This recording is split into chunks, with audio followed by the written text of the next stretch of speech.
In the past 3 days, my inbox received 3 requests to review journal papers. One was off target. One missed attaching the abstract, how unprofessional. And one came from an unknown journal. Do me a favor, but no, do not flood my inbox. And this happens a lot lately because, hey Houston, we have a problem with the peer review system. Indeed, the peer review system, which relies on unpaid volunteers like you and me, has long been stressed. But COVID-19 is making it worse, much worse, worse than ever.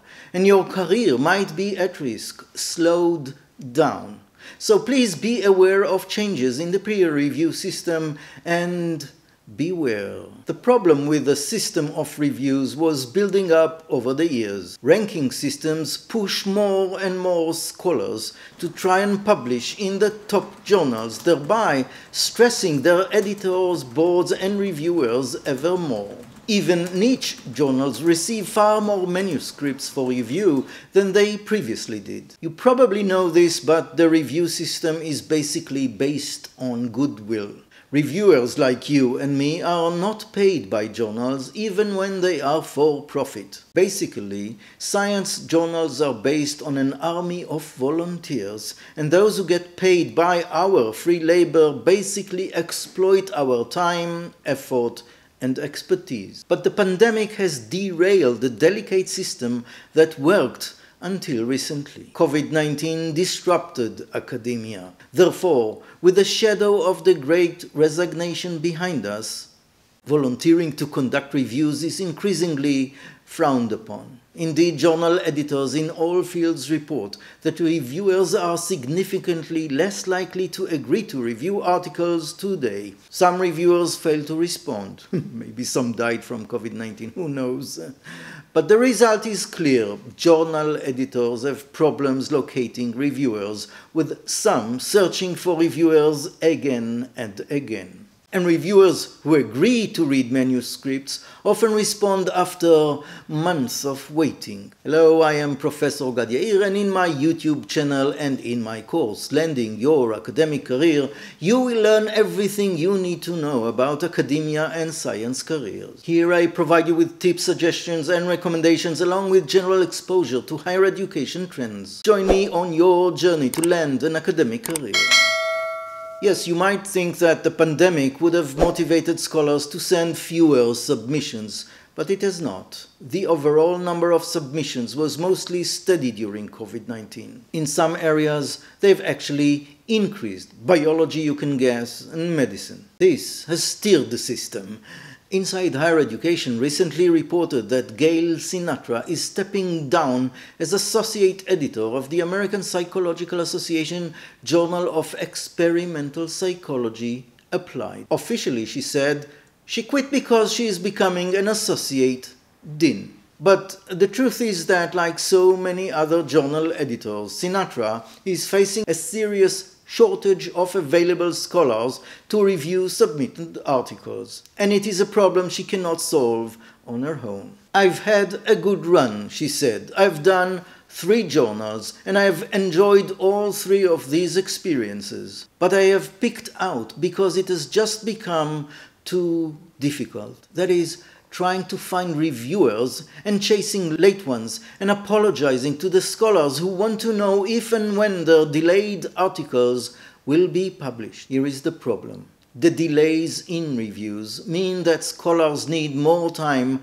to build their files for promotion. The time it takes from submission to publication has increased to the extent that careers might be at risk. Scholars looking for jobs or those going up for tenure suffer from the elongated process of their papers getting reviewed. For example, Professor Sinatra estimated that an article that may have taken 3 months to be reviewed before the pandemic now requires a turnaround time of 6 months, twice, double the time. And in some cases, Professor Sinatra confessed She was unable to find a third reviewer and had to offer more extensive editorial comments to make up for having only 2 reviewers. This may have dragged the process as well and increased labor time in editorial work. Under these conditions, volunteer work does not look attractive. An editor in my field of sociology admitted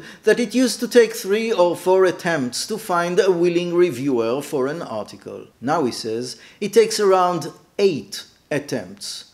To make it even more frightening, I was recently asked by an editor to review a paper after 18 previous reviewers said they were unwilling to review. 18. And as the editor wrote to me, the journal is busier than ever in the number of submissions. The sociology editor is quoted to say, "I think people were excited to review COVID papers, and there was a sense of, this is important, this will help us get out of this and better understand the pandemic." So there was initially no reviewer delay. Plus, I think people were actually locked down, so people who were not burdened with having children or having disease, whatever the situation was, were like, I can review a paper because I'm just sitting at home. However, as things have gotten closer to quote-unquote normal, he continued, burnout has kind of caught up to people. This academic year has been particularly bad, and I would say that since March it has been severe. This point is the most intractable, as the vast majority of the academic workforce is now employed off the tenure track. And this labor structure is at the very root of the peer review crisis. As COVID increases, the stress that faculty members experience makes them think twice about the many voluntary duties they face on the job. Peer review may be one of the first tasks to be set aside. And as always, prolific authors, who often are prolific reviewers too, might simply reach the point of refusing to carry the wagon alone. Ryan Cordell, associate professor at the University of Illinois at Urbana-Champaign, wrote on Twitter recently, "The peer review crisis in higher education may seem narrow, but it's an example of how COVID exposed the precariousness of broader labor structures, as peer review is based almost exclusively on the civic spirit of field professionals, so systems work only while there is no disruption. It's hard to see a way out because everyone is so overextended and burnt out. There is no secret. A massive reserve of refreshed and energized peer reviewers who could step in and fix things, well, no, it's burnt out folks all the way down," he added. So whether you are asked to review papers or wait to finally hear the good news from the elongating process, your paper submissions, well, do appreciate it is not you. The review system is in trouble. It is stretched to the extreme. But when systems are in trouble, the end result is that you might be in trouble too. Are you?